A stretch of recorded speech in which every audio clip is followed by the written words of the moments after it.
Trae Holiday. Yo. Oh, I'm so glad that you are She said, here. No, I love it. Come on with it every time. You look fabulous. Oh, thank you. You look amazing. I'm Uh, just saying you look like a superhero.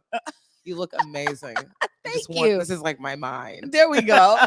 On a good day. It's a lot of colors today, but it's all intentional. And you know what? I have just been following you on social media and you have been doing so many different things. You got to give us a straight up update about all that has gone on since the last time you were around. I'm just seeing you picture after picture, event after event. You have been killing it. I know it's a busy life. Just tell us about some of the highlights. Ooh, it's a busy life for sure. Well, last time I was here, y'all had me on like in tears, handing me $500 for my tour, which came in handy because going on tour right before the gas like skyrocket to like $5-6 all over the country, like the week that we left. And so it was harder than expected, but it was actually really, really great and really educational. And just I learned so much about myself and about the music community nationally, and I have quite a bit of knowledge that I was to bring back to my family here about what it looks like outside of the bubble that we're in. But yeah, that was crazy. I came through that with the help of my team, and came home and we grinded out some more shows and tried to get back into things, and I got super depressed. Super depressed before going in the studio and working on my album, finishing the tracking for it, and really just it was just everything happens for a reason. Yeah. Everything happens for a reason. The my cup was completely emptied and then filled with the love of really amazing creators and musicians that like really get me and get what I'm trying to do. After it felt like a drought out there, Well, that's so important, I think, in artistry in general, right?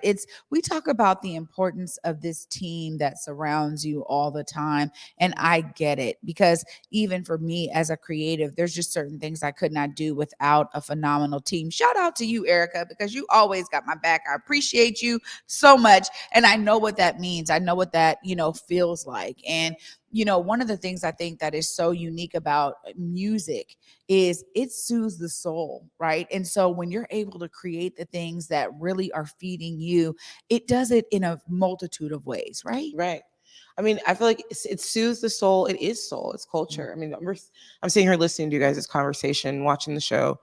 It's a terrifying time. It just feels like it never ends, where like there's so much hate and bigotry and fear and confusion and retaliation and vengeance out here, and it's all directed towards ideas more than people, and people have suddenly become so not suddenly, it's cyclical, right? Yeah. It happens generation to generation. There's a period of time of like deliberate extermination of a certain part of the human condition, and right now we're in that. Of course we are, after a global pandemic like shook us. I mean, when Omari was saying like some people don't even have boots, Yeah. that can be physical, that could be metaphysical, that can be emotional, that can be in the legacy of your family, it could be in your health, you know, um, and this ability that we are holding each other to a new standard because we were. I mean, it looks like that in our family here, in our community here in Seattle, but it also looks like that nationally, where it's like everybody's holding each other to this new standard based on being it's like a computer update or something. Yeah. It's like, Yeah. oh, we're all looking at the same things now, right? This assumption about people's perspective, and then holding them to a certain point of accountability that is really internal. Mhm. And so I think music and arts and culture, that's the real plan. That's the real stomping ground where we can hold each other accountable to the human spirit and to our humanity, and not just to whatever metrics are keeping us afloat. People are really dissociative right now. Mhm. And that's the place. It's like what's going on in the Central District. I mean, I just was down there when I came back into town. I'm like, oh, the grind, right? I'm like, grabbed a whole bunch of posters, went on foot. I'm going on a walk today.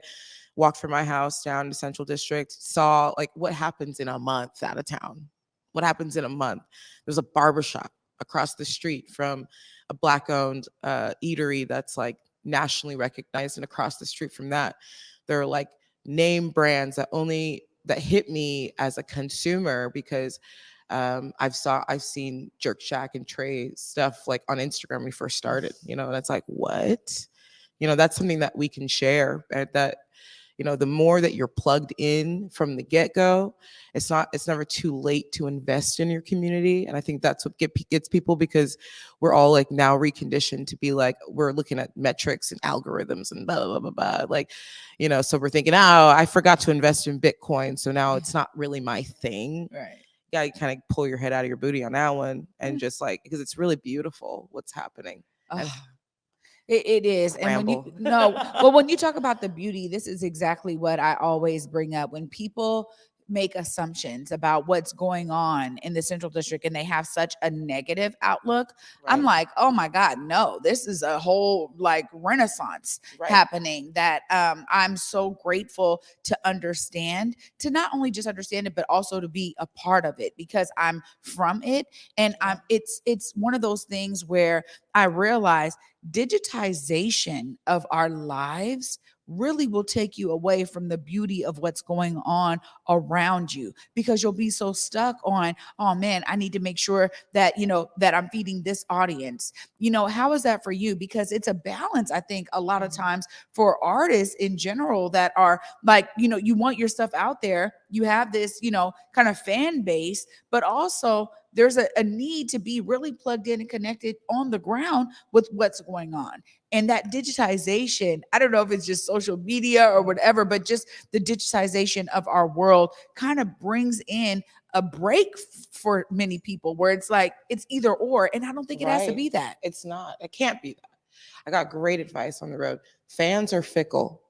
Family is forever. And even if you have to be that kooky aunt that just shows up for the cookout, and you just really bring like a potato salad because it's from the Costco, because that's all you had the energy for, you're there. And people remember that. And moreover, what's most important is what you remember, because then that becomes your life. And then whatever this thing is, it's a tool, as opposed to the entire path of how to plot your journey. It's just a tool. I wish I could see and touch and smell. I can't. Those are things that we dealt with at the beginning of the pandemic. I would like people to get back to feeling comfortable with missing each other. Yeah. And then we can have something to work towards. It's like, I have been doing a lot of events, because events are happening, and I have felt so drained when you look at somebody and you can I'm like, yo, I saw a homie at like this Grammy party that I like love so much. We used to make music together before the pandemic, and he's a totally different person to me now, because I'm a totally different person. Yeah. And I looked at him and I was like I can see both of us were like looking for each other, like just like, where are you at in there? And then for a second, both of us saw a little bit of something and we just started laughing. We were laughing. I was like, yo, you're dressed weird. And he's like, yo, you're anxious. And I'm like, yeah, like, so what do we do now? I guess we take the extra time and energy to get to know each other from here. Yeah. And what are you working on? What are you building? Being able to be comfortable with him saying, I'm not really interested in that. The thing that you're passionate about, I'm not. I miss the other things that you used to do. And I'm like, cool, dude. But you like me, right? And he was like, yeah, just, it's nobody's responsibility to carry each other as long as we're contributing to the team. And I think that's the hardest part with the disconnection of the technological age that we're in, is like, what is my real priority? It's got to be home, whatever that means. That could be by yourself. It's got to be like the ability to grow, altruism, manifestation, whatever words you want to use. And then it's got to be your body and yourself. And home can include everybody, or it can just include you and your cat, and be okay with being lonely for a while. You know what I mean? Like, just everybody just needs to stay in the present. I don't even know. And that's the word. Hallelujah. I love that. I love that. You know, I was just having a similar conversation yesterday, right? Particularly, I find that when you're talking to younger people and they're like, man, I'm just trying to get my feel for, you know, what my purpose is. You know, I'm trying to like, you know, figure it out. Gen Z's crazy with that. Yeah, you're like, right. Yo, right. because sometimes they'll look like at you and be like, oh, you must got it all, you know, all together, like all the time. Man, I see you do right. And I'm like, to be honest, you know, like someone was saying that to me. And I said, to be honest, I am number one, I'm always authentically myself. I think it's important. Yeah. It doesn't matter. And so I got to be willing to kind of sacrifice certain connections because whatever that looks like for other people, however they perceive it, I got to be real to me in the moment. And I was recently at an event and I promise you, it was written all over my face that maybe I shouldn't have been there. Ooh. And so people who knew me were like, hey, they're coming up to me like, hey, are you all right? And I'm like, I'm a transparent person too. So like, I can't really fake it, but it was me being true to me. In that moment, I couldn't put on a face or try to, you know, make it seem like it was something else. And I think that to me is one of the most key things that I'm so grateful to actually have in my life is to never compromise myself for the, you know, whatever this, you know, for whatever you think growth is, right? Right. Or for whatever situation you're put in, that's like, man, but I'm here. I need to be networking. I need to be doing this. If you're like really always true to yourself, the opportunities that are there for you will come and they will surface. And I think that that's so true when you have public facing art, right? When you're a public figure in any way. How do you deal with that? Because I feel like for me, it's just, I got to be authentically me everywhere. Right. I struggle with that because of me being authentically me is me acknowledging that I have adapted a habit of mirroring in order to feel like I can survive through many spaces. And I think that's a lot of people. You know, I was watching an old Donna Summer interview this morning, and she said she was on the night show, late night show, and they asked her like, "How did you know you were going to be successful?" And she said, "I always knew." And she was talking about how her whole life she knew, and how some people don't have that experience, and how there are so many factors that try to shape you to a conformity that makes everybody feel comfortable. Mm-hmm. For me, I have been in many spaces my whole life that have developed in my art of being made to feel like I need to be in a certain box to make other people comfortable, and put a word on that like success or comfortability or charisma. Those are words that people will use to highlight a certain point of my uniqueness while I am able to make them feel comfortable by being the ways that they are, you know? And there are ways that I've always been rebellious about that. Like, I will never be on time. Sorry, Amari. Right. Or, you know, but when I show up, I'm going to be all the way there, and I'll be there till it's over, which is something that somebody else won't do. And, you know, being authentic and authenticity, I think, is just being able to look yourself in the mirror and say, I am in the present right now. Note the thoughts, note the feelings, and move purposefully into like, what's next for me? You know, that's all that means. I think we all have this expectation that you have to be like a personality. Like, I'm not. I'm like an awkward girl who just talks too much. And like, you know what I mean? Like, you don't have to be anything other than doing the work that you want to do and not apologize for it. That's all that means. And I think that's what resonates with people. I think that's what, for me, when I listen to your music, I pick up on that because you're not performative, even though you freaking perform. I almost dropped that. I mean, you will freaking perform like crazy. But I mean, in terms of your music, it isn't performative for the masses. You are like in that moment, super present, and you're talking about things and bringing out your own life experiences musically that allows for people to resonate with what you put out there. And I gotta say, I look at mainstream music sometimes and I go, man, you know, people really lose themselves. Right. They lose themselves in whatever that record label needs, you know, whatever it looks like the market needs. Right. You know, we see that people do that specifically in music. Yeah. And That's where it's, because music is the epicenter of our community's sense of art, yeah. and art is the epicenter of our community sense of culture, and culture is now the most important thing that we have as a currency. That's why we're living in the brand era. Mm. You know, we lived through the product era of the early 2000s. We are in a brand era where there's an expectation on a 12-year-old girl to be able to brand herself on TikTok. It's an expectation that's being upheld societally and by the systemic structures that she lives in, let alone her peers. So that's where we are right now, and it's easy to be. That's what I mean. The anxiety of like trying to figure out how to brand yourself, especially when you didn't grow up in that. Like anybody who's over 23, like it's just not right, you know. And I'm terrified of that. You know, I went to South by Southwest and I went to some other really big festivals, mostly to learn and mostly to see what next steps would be once I have a record out. And what I saw there was pockets of like protective hubs that I was able to be included in, communities that exist all over the country that are like trying to make sure that we protect artists who are writing and are still creating culture from that.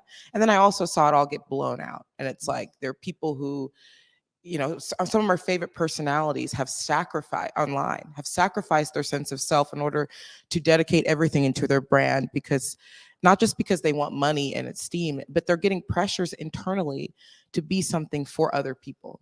And so we have to give them grace for that, but also, you know, focus in on not letting ourselves fall prey to that, because those things are no longer needed, in my opinion. I think that what we need is people to stay in the creator's age and not move into the brand age. Like when I work with organizations and companies, I make sure I got very, very lucky, especially coming here and starting my career here in Converge, where you guys are teaching us about how partnerships with community and partnerships with corporations everybody should be equal, have the equal seat at the table. That's what you learn in spaces like this. The rest of our community is still catching up to that. We have to hold them accountable to that and be like, okay, like being like an artist, like I'm going to have a show. I have a show coming up. I want you guys to come. That's most of why I'm here. Right. I'm going around, I'm canvassing on foot around Central District, even though the show's in Fremont. I'm like having friends of mine drive me to obscure parts of Kent where people still go to live music. Like we're pounding the pavement. And there's so few resources internally for all the organizations at the table that it's like challenging to understand, like, how are we really going to get the word out? How are we going to not only inspire reach, but also inspire people to change their normal habits of how they embrace my brand? You know, the only way I can think to do it is be a real effing human being. Yeah. You know, that's the only way. And if people don't respond to that, I don't want them, because fans are fickle, but family is forever. So you got to go to I think the outstretches of the world to find the right people. Then you're going to have to do that and just try to enjoy the ride. You know, Yeah. I think everybody can do that, but you know, sorry. No.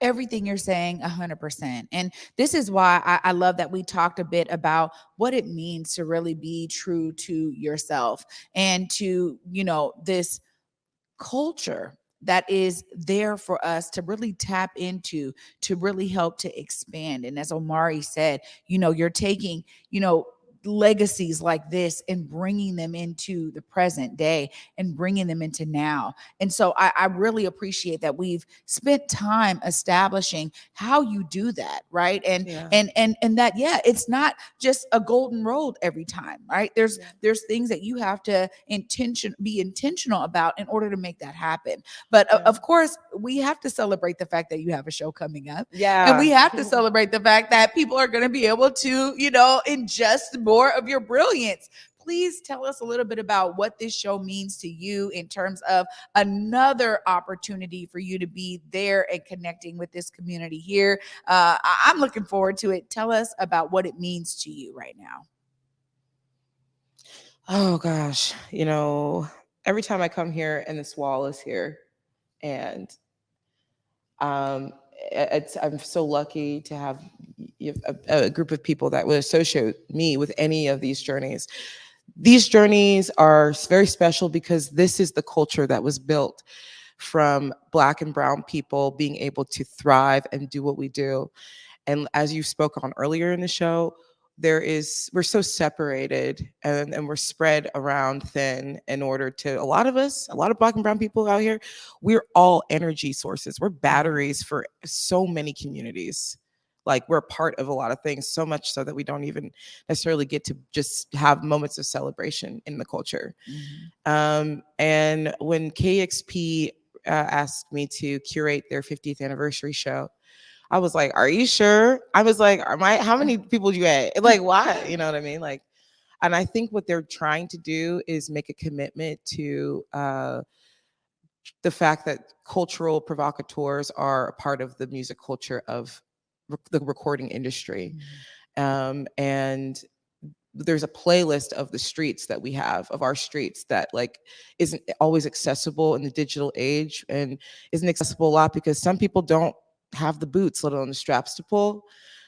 So I was really, really focused on highlighting artists that inspire me, because I was like, if you're gonna ask me, then this is what I hear and this is what I listen to. This is what makes me feel like I'm in myself and like I have purpose and like I have clarity. It has nothing to do with the fact that they're Black and brown, but except that their Black and brown experiences inspire my experience. And I think that the artists that are going to be there performing are like amazing. Vitamin D is like an icon. I mean, he's an icon. He's like an incredible engineer and MC. I mean, he's so well connected. He's inspired so many artists.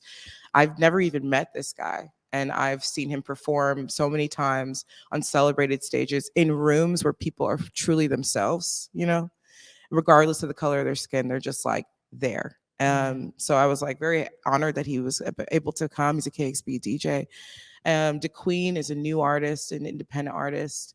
They are super beautiful and like so inspiring with the way that they write poetry. It's so like now, and it's like very like brave now. And I think that there needs to be more of that coming out of Seattle. For if Seattle's culture is going to be able to thrive, we need people that are really talking the real stuff. Yeah. You know, the real stuff. So I'm really excited that they'll be there. Terra Nobody is another new artist. When I say new, I mean like pre-pandemic, they were doing the grind, but they weren't like out there, you know, but they've grinded through the pandemic and made connections in ways where they're be able to hear all the references in their music, where they are in their journey. And I think that that's really inspiring to new artists. And then Afrocop, that's just a staple. It's a club staple. I come from club culture. Club culture is this. Yeah. This is club culture. That's people making music together without rules, but with code. That's club culture. So, and then I'm gonna be doing all my new music that nobody's ever heard. Wow. So I feel really grateful to be in that bubble with them, and share that perspective with everybody. I think it'll be a great night of inclusion, and for sure it will be saged, and it will be a place where people can come and be whole. And dance and feel safe when they're shaking their booty. You know what I mean? So I'm really happy. I don't usually go out and be like, come to my show, other than the regular thing, but I want this to change the narrative of what comes out of not only South Seattle, but out of Seattle. I am completely aware of the responsibility that I have with the eyes that I have on me, and I will be clear with that because I'm at home with the family here. That I know that's my responsibility to support my community in this way. So I hope that the community can support us with this, so that this isn't the last time that we have this kind of visibility. Yeah. Oh my gosh. Shaina, look right there. Make sure folks know how they can come and see this amazing show and this amazing lineup you've curated. We will be at Tractor Tavern this Saturday with KEXP celebrating their 50th anniversary. Tickets are on sale now, $12 to $15 per ticket. If you need a ticket, you can hit me up in my DMs and I will take care of you. If you need to bring a group of people, also hit me up in my DMs. But please, buy Black. Support us. You asked us for this. You asked us for this. You asked us for this. Here it is. So come on out, wear your mask, and bring your family. Oh, Shaina, Congratulations on all the things that you are doing. And thank you for bringing this amazing lineup out here to the public. We need to be able to have opportunities to support. We can't keep talking about support without the opportunities. Right. It goes hand in hand. As always, we so love you. We're so proud of you. I echo Omari's sentiments all the way. We are always supporting you in everything you do. Thank you for joining me today on the Morning Update Show It's always a pleasure. and for being your authentic self. I just love you. Oh, I love you too, Trae. Thank you. Oh, Always good. Holiday. Always good vibes. Hey. Oh my goodness, you guys. We told you that